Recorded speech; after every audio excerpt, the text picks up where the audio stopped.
Hindi kawawa ang mga batang inuutusan sa mga gawaing bahay. Mas kawawa sila kapag lumaki sila na mga simpleng bagay sa buhay ay di nila alam. Hindi pang nanay lang ang mga gawaing bahay. Kasi ito ay gawain ng kahit sino at basic na dapat alam ng tao. Pero sa loob ng bahay, mahalaga na lahat ng miyembro ng pamilya ay nagtutulong-tulong sa gawaing bahay at huwag iasa lang sa nanay.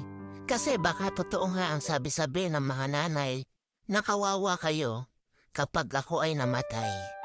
Pero alam nyo na pwede talaga itong mangyari at mawala ang isang nanay kasi di natin hawak ang kanilang buhay.